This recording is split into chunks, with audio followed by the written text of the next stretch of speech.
Hey everybody, welcome to another episode of, episode of Star Citizen Live, all things lore. I'm your host, Jared Huckabee, and joining us on the show this week is my esteemed panel of lore colleagues. Nerds? Well done. I was going to try to portmanteau those. I was like, lorgies? I don't. This whole thing is just basically like an extended voice test for you, isn't it? It all is. It all is. Joining me is narrative director, Mr. Dave Haddock. Hello. And lead writer, Mr. Will Weissbaum. Thanks, JJ. Happy to be here. So just in case this is anybody's first Star Citizen Live, and it might be, why don't you start us off and tell us a little bit about who you are and what you do for Star Citizen? We'll start with Will. Oh, damn. My name is Will Weissbaum. I am the lead writer here at Cloud Imperium Games. I do all things narrative, and that extends from the main kind of scripts in Squadron 42 to mission content, item description, short stories that we post on the website, commercials, basically everything and anything that has to do with narrative and lore, which in the case of Star Citizen is everything. So that's kind of what I do. I don't think it can be overstated that Chris is a big believer behind lore and story behind motivating almost everything in Star Citizen. So you guys do touch quite a bit. Yeah, we're big in that sort of immersion aspect of, but yeah. And how about you, Dave? Oh, it's my turn now. Yes. Okay. Cool, sweet. I'm Dave Haddock. I'm the narrative director here. So basically, what Will said, we basically handle interactions with building planets, histories, missions, basically, I mean, short stories, marketing stuff. We kind of do a little bit of everything. We just kind of, aside from coming up with original content, we also kind of will check the other teams to make sure that sort of what they're creating still falls within the boundaries of sort of what we've established in the universe so far, because there's obviously, as many of you know, there's a little bit of stuff to get through. We kind of keep track of that as well, and we also develop languages and we do all sorts of stuff. So. Now you bring a good point. That we strive for a consistency amongst everything. There's so many different departments, and everybody's got their ideas. Everybody's got things they want to bring to the table and stuff. One of the major things that you do is make sure that what everybody else is doing fits in with an overall sense and theme of Star Citizen, the personality of Star Citizen, if you will. Yeah, I mean, if you've been following us for a while, I mean, and we've been releasing stories ever since the very beginning. And I mean, one example is in the early stories, we would talk about the alien races as far as like sort of who they were and what their role was and their personalities and stuff, but we never actually talked about physically what they looked like. We would sometimes make allusions, but it was always pretty cryptic. But the reason for that was because we wanted the artists and our great concept people to be able to create this sort of the aliens as they wanted to make them. So it was like kind of, we gave them boundaries as far as like who they were as far as personality and stuff like that. But yeah, so we, again, it's about letting the team use their imaginations and kind of their cool ideas, and we kind of will go, we can't really do that because of this, or work with them to try and find a middle ground. Yeah, we have so many talented people here come up with like really creative things, so it's not about dictating to them like, no, you have to do this. It's about taking their ideas and maybe putting a little bit of a narrative code on it to ease it into our universe a lot of the times. So yeah, it's pretty fun to be able to work with the team that we have here.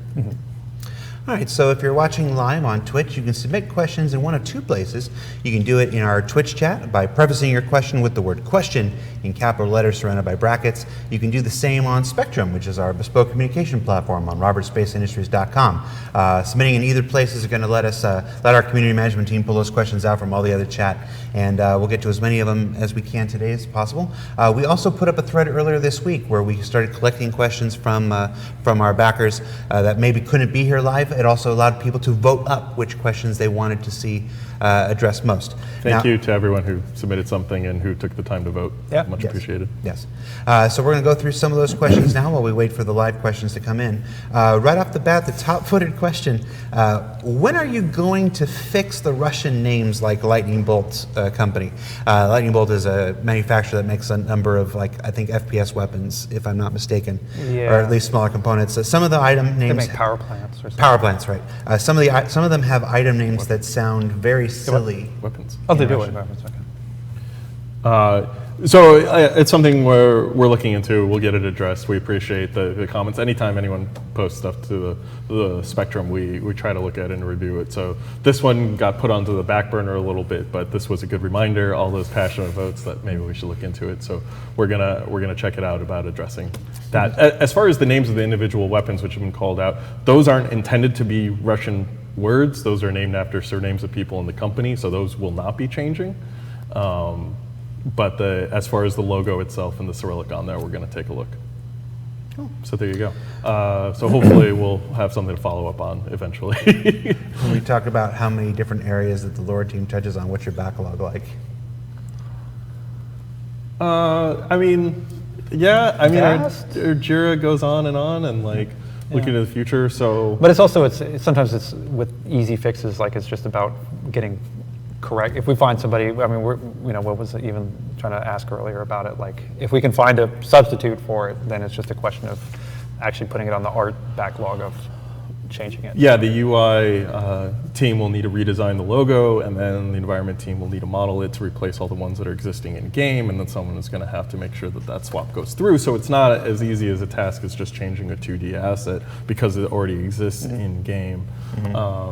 So there will be some like downstream effect that we'll have to notify and everyone to do it. So it's all these things always have ripple effects that we have to consider, but we're looking into it.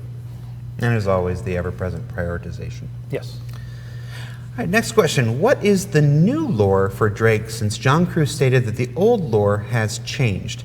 Now, I want to say this right off the bat, since I was actually there during the show last week. John Crew didn't state that the lore had changed. His exact words, if I remember correctly, were there were some conflicting statements in the older lore. He didn't say the lore had actually changed. And we're not going to sit here and parse what John Crew meant, and everything, but I'm pretty sure what he was referring to is Drake's penchant for wanting a clean reputation, but selling to Yeah, being those willing. without. I mean, again, it's it's particularly with like some of the brochures that we're doing. Like, it's important to remember that, again, because they're written in fiction, a company is not going to say disparaging things about themselves. So it's written from their perspective. So they might kind of not misrepresent, but like,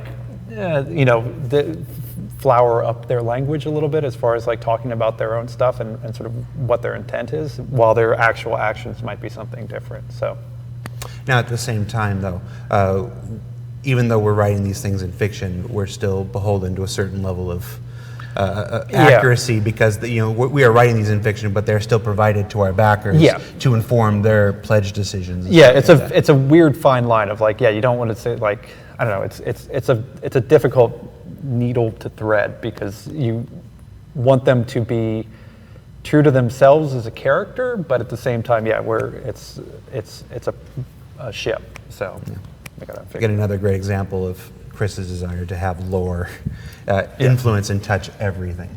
Yeah, so we're not adjusting any of the lore right now for Drake. It is what it is. It is what it's always been. It's continuing on with that. I mean, we've been doing some fun stuff with developing their character over the years about the recent ouster of Dredge as CEO in the institution of a new CEO who's really trying to set them on the straight and narrow path, and with the launch of the Kraken that we did at CitizenCon, and that's kind of like the new Drake. But Is he really? Is the new guy on the up and up, or is he? Well, I mean, people have differing opinions on what he's trying to do, but that is honestly what he's don't know. publicly. That's sort of on you a- to parse for yourself, man. That was a me question. I actually don't know if he's on the up and up or not. We haven't talked about it. All right. Next question. As they are the only alien race fully absorbed into the UEE, can you tell us more about the Tavaran? How many of them are there? Are they all living on the fringes of society, or have some transitioned more successfully than others into UEE society? Yeah, I mean, they are. I mean, as far as actual numbers, I'm not entirely sure if we could necessarily say how many. I mean, there's not a whole bunch of them. I mean, as far as like, they're not rivaling humans as far as their population, but they've been sort of going through an interesting thing because initially they were part of UEE society, but were sort of on a self-imposed exile from it. Like they kind of weren't happy about it, so they were just sort of like, they didn't care about anything. They were just sort of just living their lives and just kind of ignoring everybody. I mean, with the sort of the Tavar and Senator storyline that we ran a few years ago. Cozy? Cozy, yeah. You know, there's an element of them that are, you know, that want to embrace the UEE and are like, hey, we're part of this civilization, like let's act like it and let's contribute and stuff like that. And so you get some who follow that belief, some that don't, and then also with the Cozy story, we were getting into sort of a small group of them who are trying to kind of resurrect the old Tavaran culture as far as like, maybe not necessarily as a independent state, but sort of as part of the UEE or as part of their own identity. So yeah, there's a lot of things that are going on with them right we're now. trying to set it up as an interesting point of flux for when that we do get to introduce them into the game, that there'll be interesting paths for them to take. And Yeah, it's not quite they're a clear complicated. path right now. It's like, do they fully acknowledge that we're part of the UEE now and we want our equal rights and we want to like take hold and we're respectable citizens? As part of that, do they want to reclaim their lost heritage? Is reclaiming their lost heritage means separating out from the UEE and living on Branagh and like going on there? And then there's still the people who have this kind of more lone warrior thing, and the Tavar have a little bit of bad rep from working as mercs or criminals and or stuff like kind of out there, and all this stuff feeding in together to make a very kind of complicated, interesting. Yeah, I mean, the hope is that, I mean, because again, we've talked about like, you know, and we've been asked on the forums about, you know, are there Tavaran in the military and stuff like that, and like, you know, Costigan was a Navy pilot, I believe, but yeah, I mean, some of them, you know, are, I guess sort of the hope is that when you meet them, they're going to be, there's a story behind them, like how they're behaving and how their personality is there's inherently something kind of fun and interesting about them. 'Cause, I mean, for me, actually, they're one of my favorite cultures, other than the band who are rapidly sneaking up on them. They're very fun. No, who has the better eating habits, the Tavar or the Banu? We haven't gotten into. There's a little bit of the Tavar and the Banu are carrion eaters, so I want to. No, that's Shion. Shion. I'm mixing them up. Ooh. Wow. Go ahead. No, I'm just going to be quiet. You go. I'm sitting in timeout. You go ahead. I mean, the direction right now as we're fleshing out is that I believe Tavaran are going to be kind of dense nutrient constant snacking. Mm-hmm. So like little kind of nutrient pellets, not like pellets, but like actual like, you know, those recipes for like protein balls that everyone posts online, Mm-hmm. like kind of those like all day long, just a little sack and pop them in. So a less formalized meal structure. That's my current thinking. This hasn't even been run past Dave yet, so you're getting it hot. But that's kind of what I'm seeing them as, kind of the. Will's our resident culinary expert. So that was good. And for anybody who has no idea who the Tavaran are, just the dime store version of what the Tavaran are. Tavaran were the first alien civilization that humanity went to war with. They were a very warlike civilization, and according to history, they launched the first attack, and basically like we showed up in their system and they attacked us, and it sparked one war, we beat them, and then it sparked a second war a few years later. One of their Tavaran warlord kind of rose up and organized the remaining Tavaran to try and take back their homeworld, which had been colonized by the humans, and then basically started kind of this long, protracted kind of guerrilla war, which lasted for several years. And then he started to lose. Squadron 42, that's how they first esteemed themselves in the battle that kind of turned the tide of the war. And then he crashed himself and his fleet into the planet, his homeworld, as a sort of last defiant act. And the remaining Tavaran were assimilated into the UEE and basically wholeheartedly rejected their old society and basically just sort of stopped caring. Sort of thing. And that's the short version. Yeah. Hey, ask for a dime, get a quarter. All right. Next question. How's the Galactopedia going? It's going well. It's still in progress, and we're working on it, and hopefully we'll have something to announce before too long and share with you all. So excited for it. A good place to plug that every other month in Jump Point Magazine, we have Galactopedia articles. Yeah. In Jump Point Magazine. So if you're a subscriber, you can get a head start on some of the content that's being created for the Galactopedia every other month in Jump Point. That's a great point. Yeah, those are actual Galactopedia articles that will be in the Galactopedia. Yeah. So. Next question. How extensively does the lore team work with the designers of game mechanics?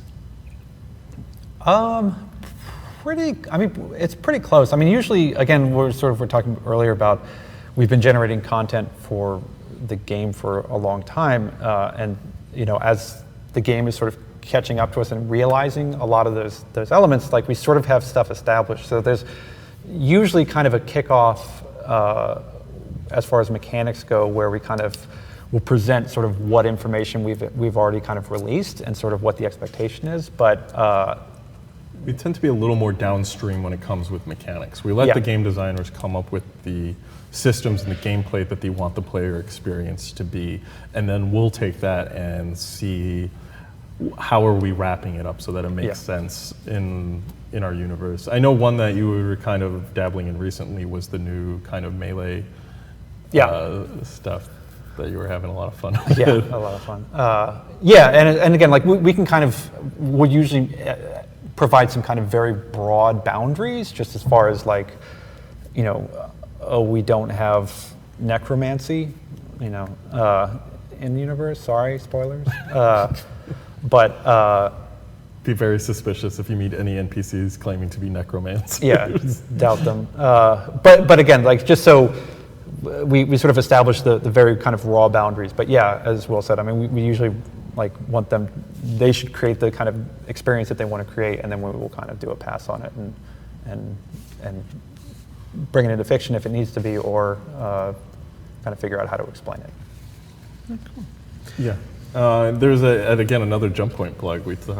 Or in the upcoming one, we talked about kind of harvestables, and I got to talk a little bit briefly about our role in there, because it's such a big thing of how do we collect it. So we really geared that stuff towards what these tier 0 requirements were for the harvestables. Like in the case of the rocks or the minerals that they wanted to be mining, is that there needed to be a visual hint on them for this first iteration, because our scanning is still kind of being work in progress. So it was important that they have that little bit of twinkle to catch the eye. And so for tier 0, they ended up asked that we limit our list of harvestables to kind of crystalline structures for the rocks. And so that's how that came about. So that kind of back and forth. For the mineable harvestables, but then we have a whole bunch of fruit and based. I don't know if there are any vegetables. And guano. No, flora. No vegetables right now. We'll just say flora. Good. That's an oversight you just pointed out. I'm not a fan of vegetables. Make vegetables. If we can get all the way and this game doesn't have a single vegetable in it, I'll be good. I don't like vegetables. Add a Jira. Next question. We first learned of the possibility of caves in underwater gameplay when you wrote the lore of Yila as having underwater caves. Can you elaborate on the interplay between the lore team and environment art team and level designers? So, kind of the flip side of the other question. Yeah. So we've got your interaction with the system designers. What about your interaction with the environment and art teams? In some cases it seems seamless, and in others, like ArcCorp's Missing Ocean, it seems like there's a disparity. Well, we're always, as still being in development, as being an alpha project, we will always bump into our current tech limitations. And so rather than waiting till we can do everything perfectly, we release in iterations. Like, the release of ArcCorp in Area 18, that's not the end of it. We're always improving. And so I think our experience working with the environment teams and the level design teams when it comes to planets is definitely different than the game mechanic ones, in that every location, as we've seen with our 100 systems, has a narrative write-up, and that's the seed of everything that starts when designing these worlds, is that they get those short blurbs. And again, we do a kickoff where we expand it out. And we've been going through as the art team moves onto their schedule of now we're going to start building this area of providing additional lore, of getting into landing zones of, okay, we mentioned these couple shops, but it turns out we need a lot more stores to go into here. Or in the end, we have too many armor shops now, so we need something else here, and kind of going this back and forth. And the environment art team, they're amazing. So we give them a lot of leeway just to take our inspiration points of this is an icy moon and going to town on it, and what they come back with is incredible. Yeah, and after that kickoff, like the level designers will go off and they'll start to actually build this sort of, ground level block out of the space and stuff like that. And they'll kind of work with, and from that we'll get a sense of like exactly the size that we're dealing with and the scope we're dealing with. And then as Will said, like, that'll determine like, how many stores there are. How many little nooks and crannies are there where we need to populate with people possibly and stuff like that. So it's a very collaborative thing. But yeah, usually we'll start with a kickoff where we kind of go over the narrative write-up of the system, again, just to kind of provide a sort of launching place for conversation, and then we kind of spread out from there. And then after they've done their initial passes, then we also come in for our detail pass later on of additional branding, of figuring out NPCs and all that kind of detail work that comes a little farther down the pipeline. So usually narrative is the start and kind of also downstream at the end for the finishing touches. And to specifically address the ArcCorp Missing Ocean thing that you touched on briefly, ArcCorp not having an ocean was a limitation of the tech at the time when we were implementing ArcCorp. It wasn't, they decided not to make. Yeah, I'm only going to touch lightly on it because the tech limitations I don't quite fully understand, and so there was some difficulties in blending terrain with urban environments without putting that solid wall around like that we have at Lorville, and so they're still working on being able to transition between urban environments and mountainous and beachfronts and stuff, and that's hopefully coming soon that we'll get that. And so the plan for ArcCorp is to have areas that are natural in space. Much of the verse is English speaking, with some areas written in Chinese. Will we find places where other languages and cultures are more prominent? Also, what's up with the bad Chinese? Well, I mean, a lot of that stuff, I mean, again, kind of, we're actually trying to replace with some of the languages that we are developing just to make it more using Banu and Xi'an and stuff like that, and hopefully Tavar, and once we get to that, like incorporating that stuff into it. So all of our sort of, that kind of exotic flavor to it is more bound to our universe.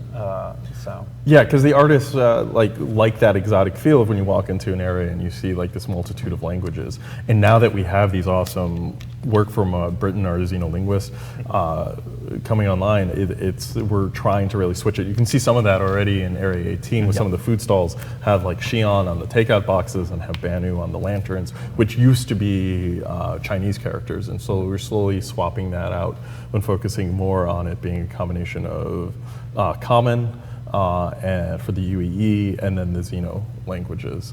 So when you do see foreign languages, it's definitely less that there's active speaking groups or this is going to be a town where everyone speaks French. It's more kind of harking back to the old days. It's more reminiscing like kind of how we use Latin now to evoke a certain kind of sense of nostalgia. And I think that's in the Empire how some of these old Earth languages are used. About to drop some post hoc ergo propter hoc on you, but I decided not to. Can you elaborate a little more on the lore behind coaxium and the mining of quantum fuel? Now, I'm pretty sure coaxium isn't us. I'm pretty sure that's another sci-fi franchise. I was frantically researching when I saw this question. I was like, why didn't we mention coaxium?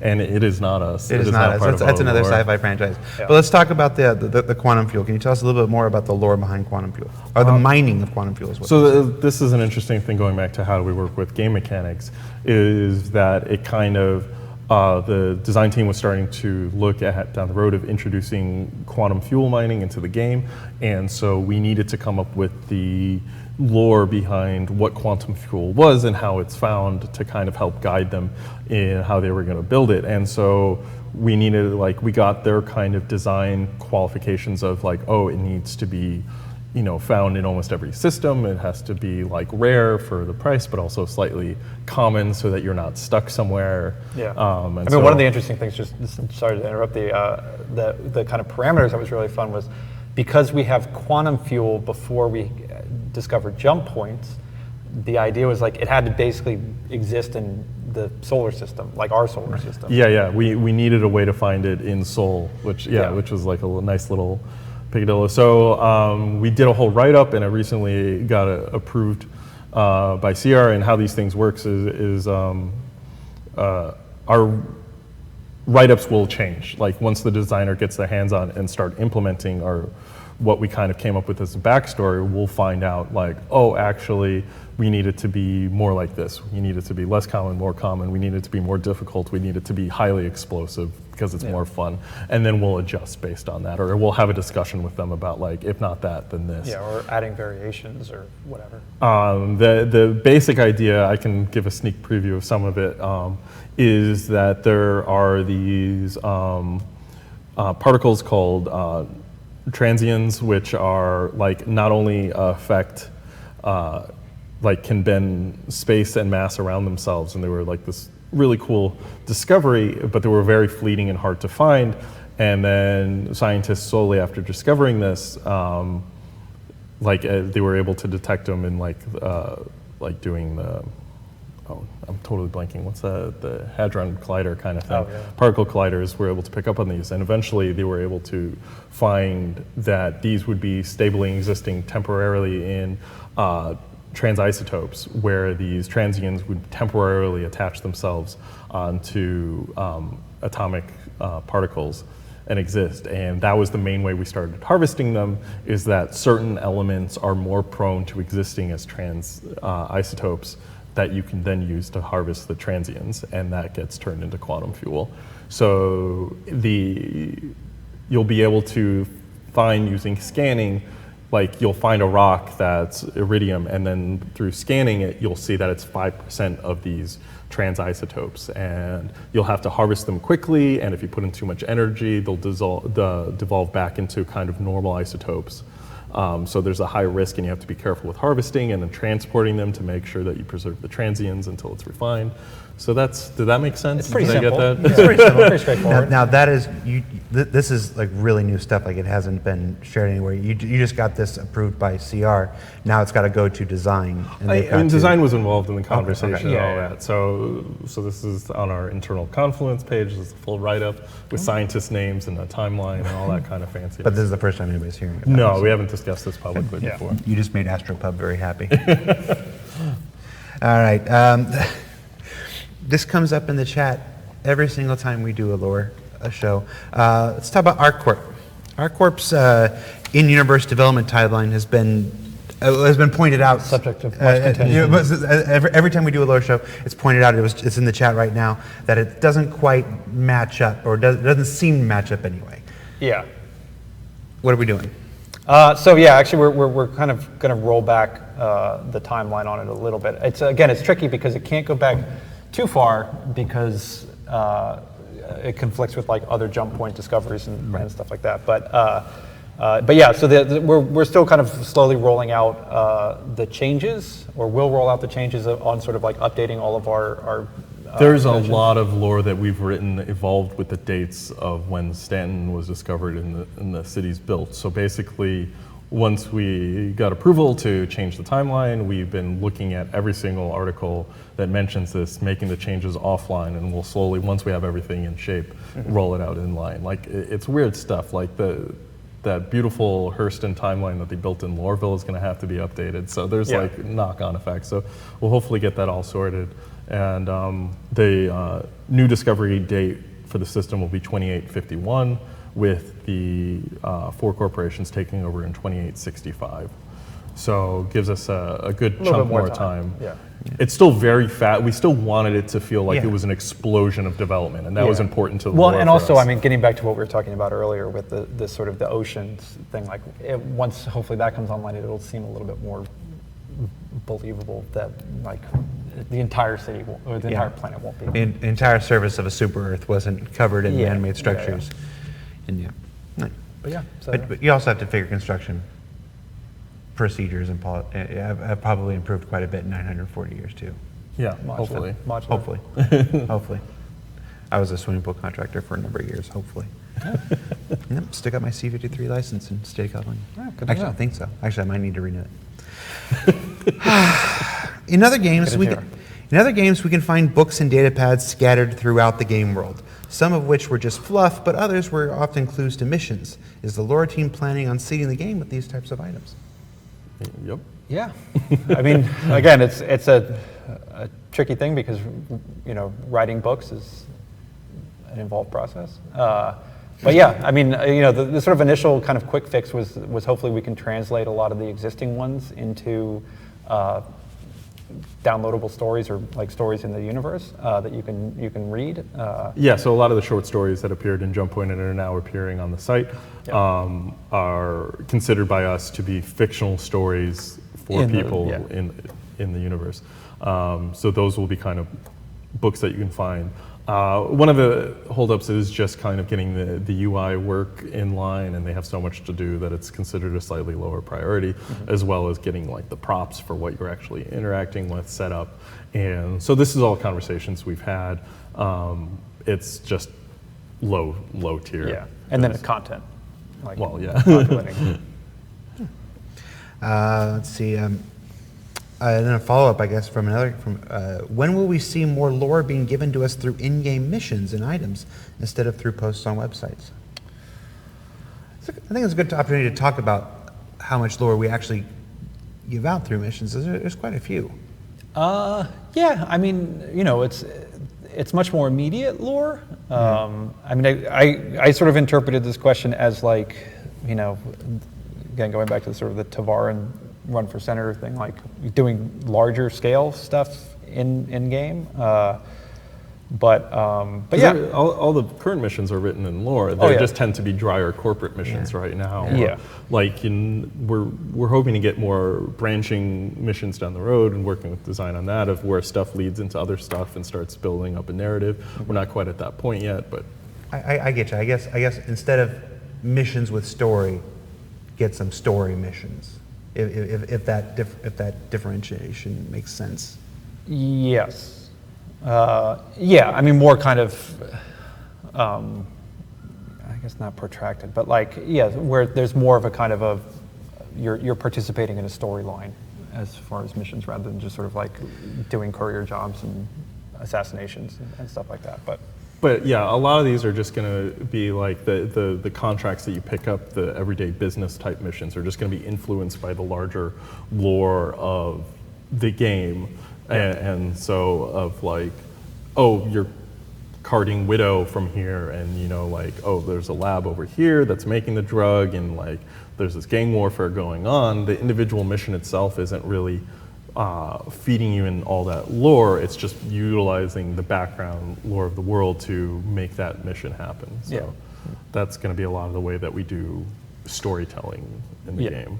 And also a lot of the ones that are currently are sort of, they're more procedurally generated ones. So the idea is that we kind of need replayability and sort of variety. So, which is sort of antithetical to a story-driven, character-based thing. So. Yeah, in time. Chat's talking about Tessa. Who?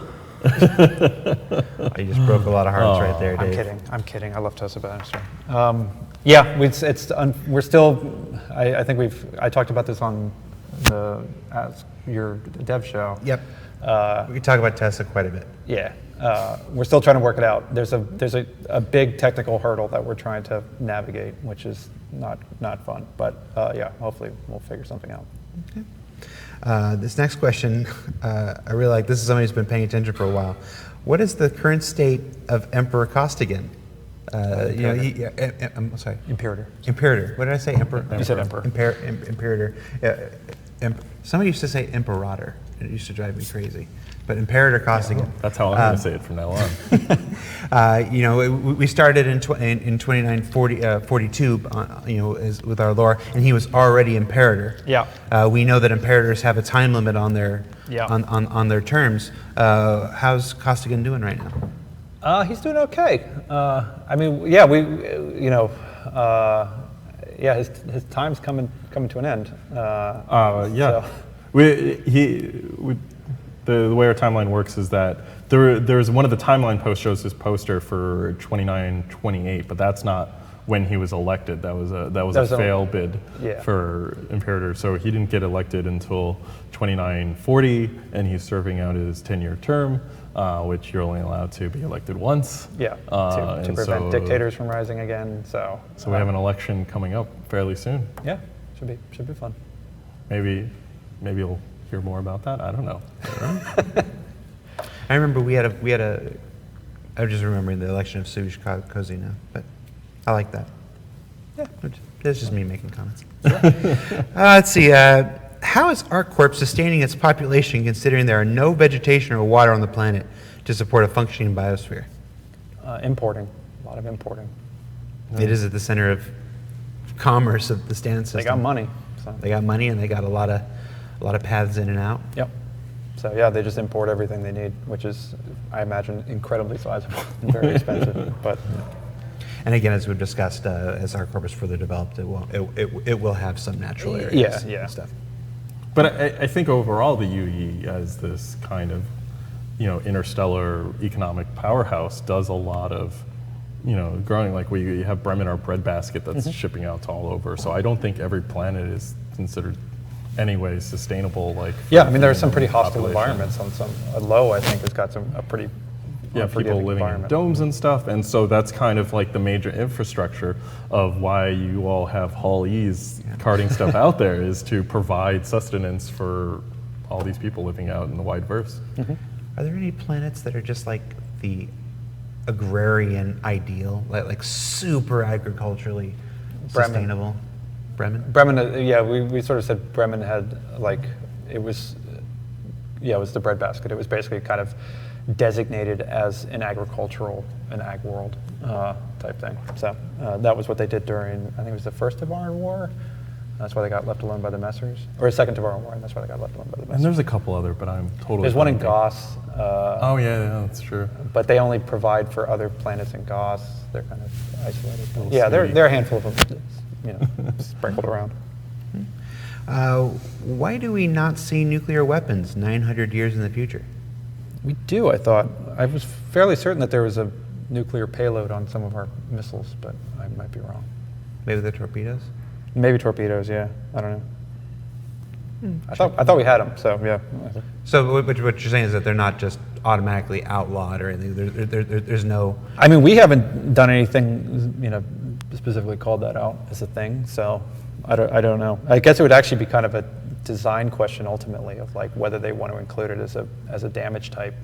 We talked about radiation level damage. I think if we didn't have them coming out, it would definitely be limited in the amount of damage. The UE wouldn't condone the sale of planet killers to average civilians. There's no reason why the average person needs that level of firepower. Right. Figuring that most of the weapons are supposed to be defensive in nature. Yes. When civilians get their hands on it. All right. So it's not the same as what's happening with our next question. Will there be an artificial general intelligence android characters in lore? No.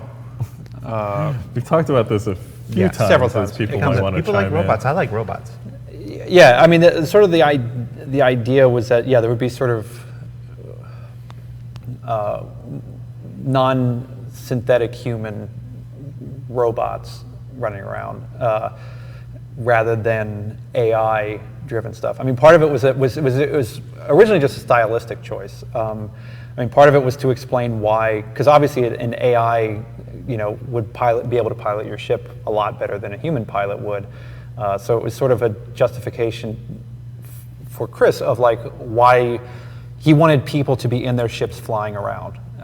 And so the second we started to introduce AI and these super brains, it would take the human ability out of the equation, because they would just be able to operate at such a faster speed, and that it would just kind of it was not the style of world that he was looking to build. So that was sort of the initial thing, and then we started coming up with all the sort of lore trappings of all the failed attempts by humanity to try and develop AI, and it always goes wrong. There was like the traffic incident, and obviously the Artemis was a huge catastrophe. So, yeah. I'm just trying to remember what happened on the Artemis. I don't remember. It disappeared. Yeah, they had was an an AI controlled pilot, and the ship never came back. Yeah, I missed that one. Early time capsule. But yeah, I think we have very advanced computers that are kind of simulate human interaction. Like when you're contacting air traffic controller at some of these stations, you get very friendly sounding voice. I think it's technically called dumb AI, where it's like it's not making its own decisions. It's just it can react to input. But I think overall, the path of advanced robotics in the Empire headed towards where our complicated drones, like the build machines for the most idealized purpose and shape for it is, and humans aren't the best at a lot of stuff. Right. Like it was always that weird thing of like, oh, you're gonna build the ultimate fighting robot, you make him look like a human. Like no, you make him it looks like a tank with a big gun. Like so, like that kind of thinking of and interacting with human. Although stuff you're besmirching the Terminator. I am. Wow. Right.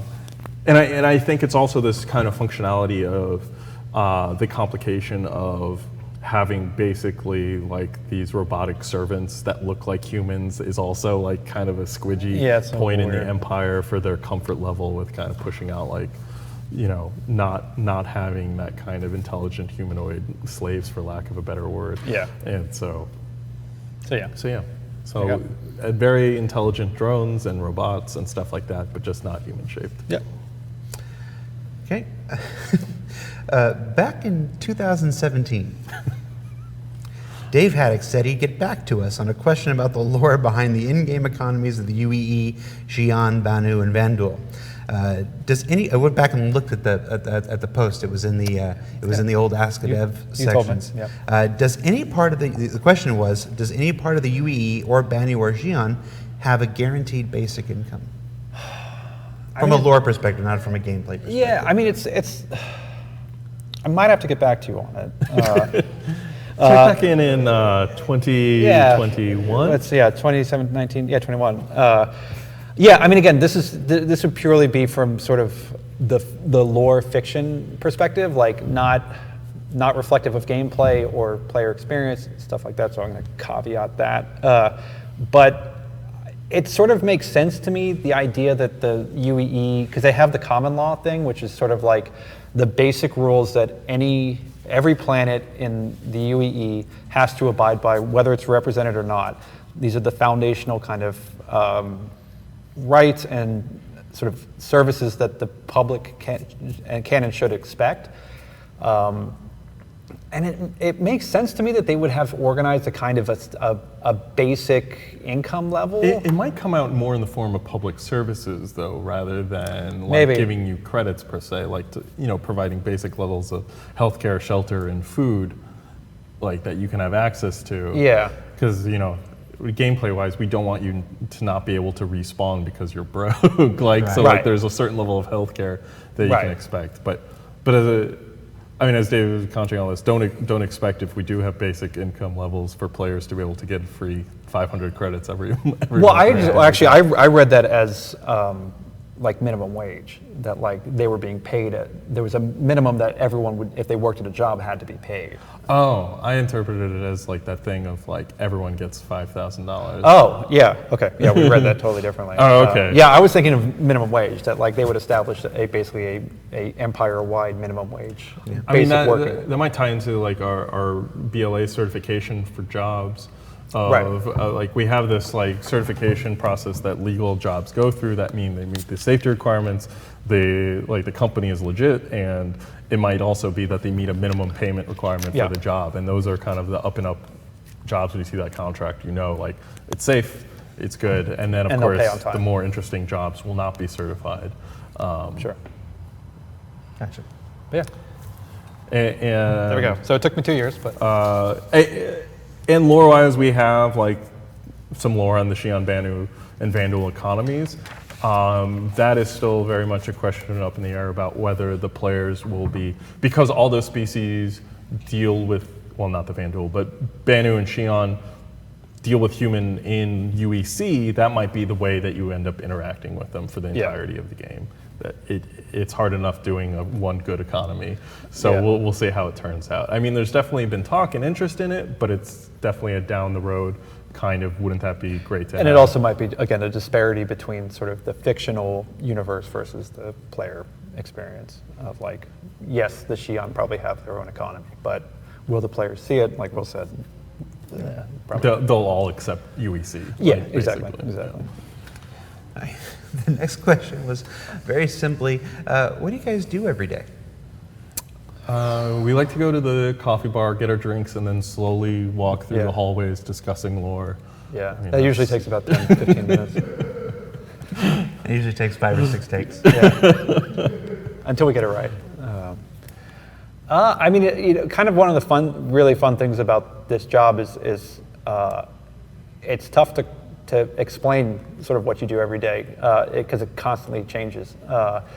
There's obviously ongoing tasks that we have. I mean, there's Squadron 42 support, there's working with live design on PU stuff, there's working with marketing on stuff.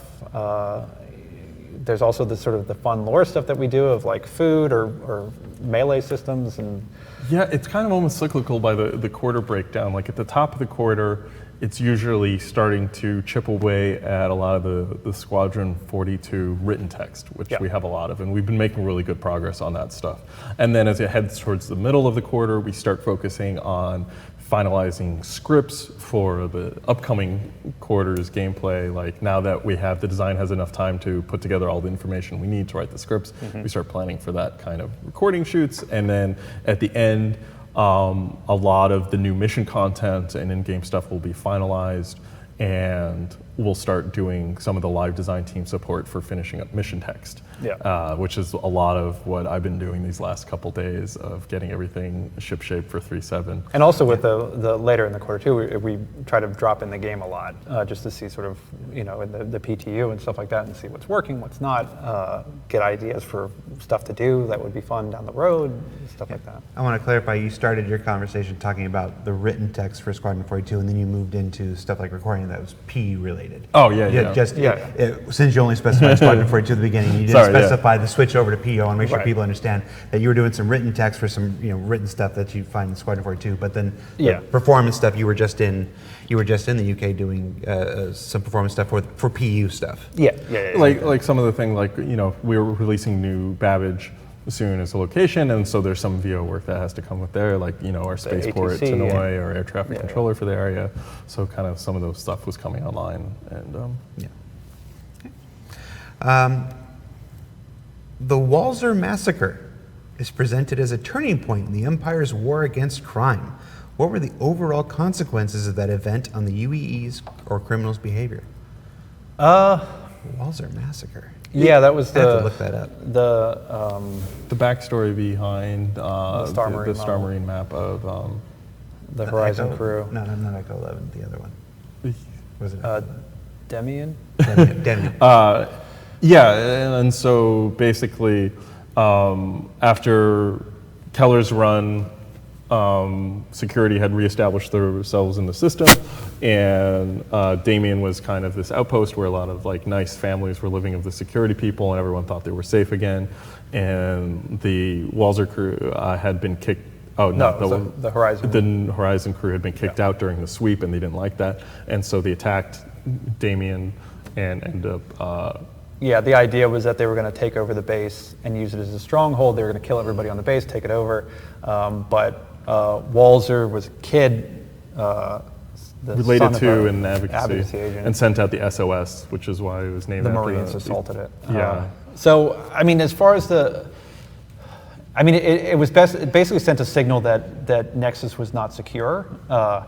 So it rebolstered sort of the UEE's attempts to crack down on the criminals that were refusing to sort of give up their land. Weirdly enough, like the Walzer, there are a bunch of events that kind of were weird turning points for that war on crime, because the Keller's run is what kicked the whole thing off. And then there was the bombing of Cathcart, which happened in kind of direct retaliation. Yeah, it was part of their sort of like, we're getting tough on crime initiative, and then the Walzer Massacre was actually a retaliation for the bombing stuff, so it was sort of a rolling mess. Yeah, it's this ongoing struggle because there was this kind of like tightening up of like, oh, we're just going to focus our resources on the systems we can control, and we're going to kind of ignore these problem spots. But then the rot got so bad that the problem spots started spilling over into the nice parts, and so like there was this pushback of like, oh, we got to clear out and secure it. But then it's kind of like as soon as you clear out one nest, another one pops up, and it's kind of this ongoing struggle of like the Empire dealing with such a large amount of area to secure and to protect. Yeah, because it was I mean, the reason for the name Nexus was that it was sort of at the center of, I think it was 4 or 5 unclaimed outlaw systems, basically, Cathcart being one of them. And so, I mean, Keller's Run, again, because it was the first time where they realized, like, wait, we really don't have control over here, and it's actually very dangerous to have, like, basically a small mini nation within the kind of heart of the empire, and so that's why the UEE kind of, reestablished dominance over Nexus to break it up, to prevent them from basically kind of being able to have a really large chunk of 4 or 5 systems that was uncontrolled. But then, like, the Vandal attacks increased, and like all the spending went towards the recently claimed war effort, and now we see the repercussions of that in the new militia focus that's been kind of happening, of where the UE is coming on being like, you can deal with it. hey guys, can you help? Which is exciting gameplay for you all, but like kind of forcing like the average Joe citizen to be out there with their gun defending themselves. With their nuclear weapons. The whole time you were talking, I just kept thinking, it sounds like these guys need a RoboCop. As long as it's not, if it's shaped more like Ed, I think we can do it. Somebody in the chat was like, you need Space McGruff. Yeah. You see the difference between the two of us. I was thinking RoboCop, he was thinking McGruff. Yeah. It's just two as long as the equally criminals don't valid create approaches. stairs. RoboCop and McGruff are 2 equally valid approaches to fighting crime. Okay. How many Tavaran are in Brana? We mentioned Brana earlier today. And will they ever rise again? Maybe. We'll see. I mean, that's one of our kind of fermenting plotlines with Tavaran. So yeah, I think it will depend on a lot of stuff on how it goes down in the universe. And is it true that Brana was named after the famous writer and director of Mary Shelley's Frankenstein? Kenneth Branagh? Yeah. No. And it's not true. Yeah. It was actually, I think it was Pete McKay. Another Tavaran question. The First Tavaran War ends in early 2546 as, I remember this one. Okay, the First Tavaran War ends in early 2546 as said in the Writer's Guide Part 2. Ivar Messer rides his following popularity to become a high general. However, it is also said in Comlink, this day in history, the path to prime citizen, that Messer is already a high general when the atrocity at Jada occurs, which is late 2545. What's the deal? So full no prize on this one. After called it out, I did my research, and there was a mistake in the timelines, which should now hopefully be corrected. So yes, the First Tavaran War ended early in 2546. Literally unplayable. After that, Messer went from commander to high general, and in his high general, he kept petitioning for the dissolution of the tribunal. While this was going on, all of a sudden, terrorist attacks associated with Xi'an that later people claimed were orchestrated by Messer himself in the book The Path to Prime Citizen claimed was ongoing. So those happened in fall of 2546. All leading up to when that final big attack occurred.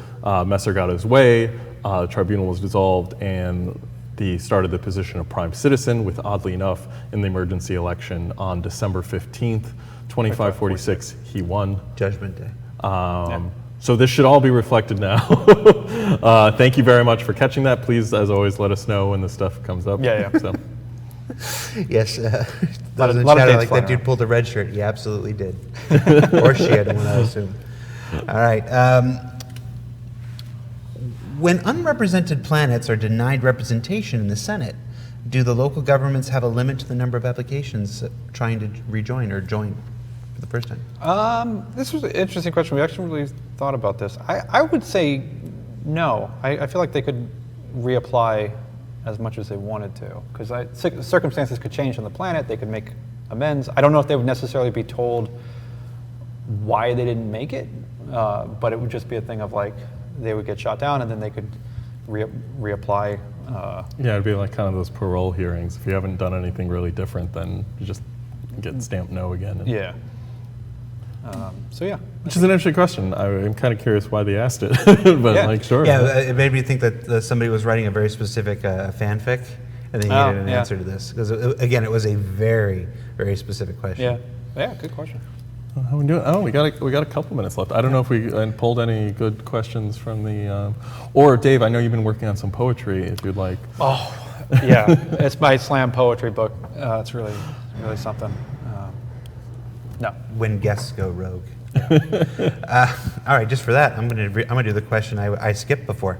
At what point in development will CIG go back and fix all the inconsistencies in lore? I think as I we was just skipping it, proved, but- we fix all the time. Yeah. I mean, Yeah, we're constantly, again, because it's 7 years of lore that, and that's updating based off of like gameplay stuff and stuff. So yeah, we're gonna totally miss stuff. So by all means. and sometimes if we haven't yet, it's because it's a really complicated fix or it has downstream problems, Yeah. or sometimes something that is perceived as an error is in fact not, and that's also why it hasn't been fixed.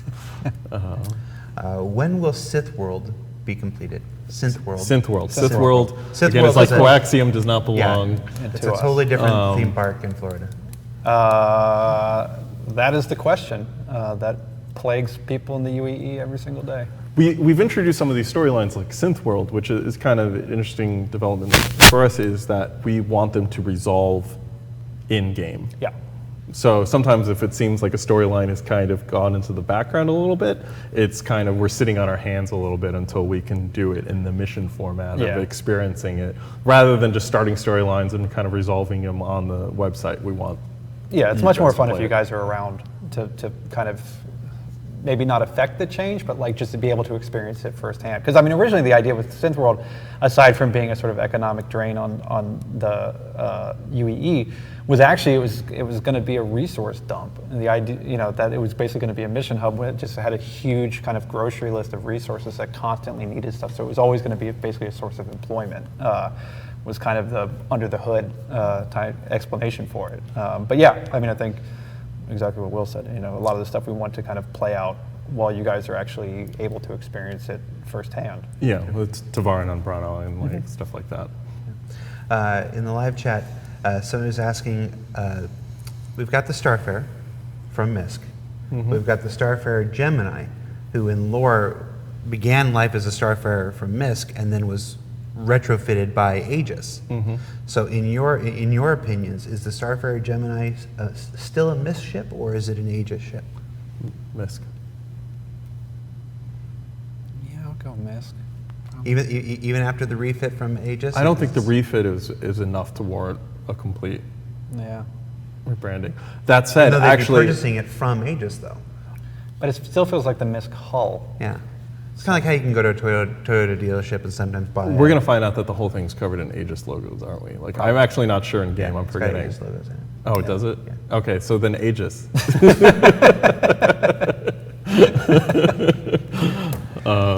Well, no, I think it's kind of like with the Shelby Ford Mustang. Yeah, it's still a Ford Mustang. Even after Yeah. Shelby's taken it and done their stuff, they may stick their logo on it. You may still see the Shelby Cobra on there, but it is still a Ford Mustang. Yeah, it's Yeah. got the bones of it. So what's your vote now? You back to Misk? No answer. Saw that in the live chat. I've been waiting. Last, before we let you go, Star Citizens in 2949 right now. We're talking the 30th century. What's Earth like? I mean, we'll see when we talk with environment design. I mean, but from a lore, okay, so hedging that better. we're not there, but They- strictly from a lore perspective right now in your minds, what's Earth like? They went through a rough patch before. I mean, there was weirdly enough, I think it was actually in the architectural doc that somebody very fastidiously copied off of an old 10 for the Chairman. there was a point in Earth where basically in like the 21st or 22nd century, right before we were able to terraform Mars, where like overpopulation was a huge problem, and so it was almost reaching a tipping point. So there were water wars, and it got really bad and stuff like that. One of the main driving points for moving humans out through for star developing system. this technology was the fact that it was like just to alleviate the pressure on Earth, and so thankfully they were able to do it after a kind of disastrous setback. But yeah, I mean, it feels like now it's better. Yeah, there was the great human diaspora.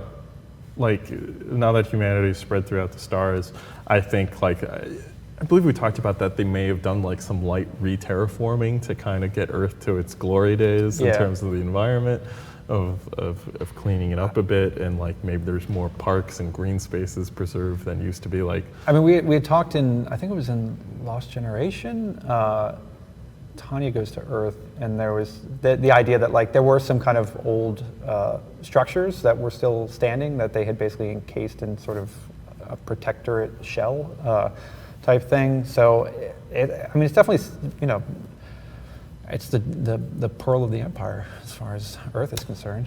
I was going to say, I think the citizens of Terra would have something else to say Yeah, about they that. probably do. but they don't have the history. You know? No, but they are the planet that humanity chose. Ooh. Terra or Earth. I'm a Goss man. Is that why we keep reusing that same image? Terra or Earth? I actually like Banu Space. You guys don't understand how that game works, do you? Nope. All right. Well, that's it. That's it for this edition of All Things Lore. Thank you so much for joining us, everybody. I'm also told that we are indeed planning to move Alpha 3.7 to Evocati today. Oh. So if you are a member of Evocati, you can look forward to that at some point I'll see today. you in there. I always hop into the Evocati. So. Yep.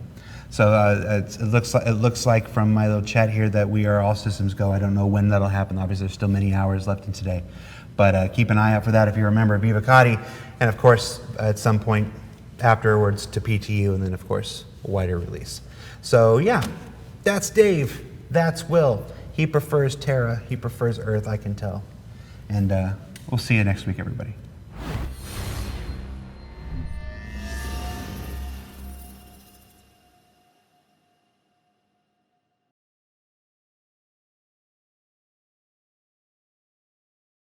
Thanks for watching. For the latest and greatest in Star Citizen and Squadron 42, you can subscribe to our channel, or you can check out some of the other shows, and you can also head to our website at www.robertsspaceindustries.com. Thank you very much for watching.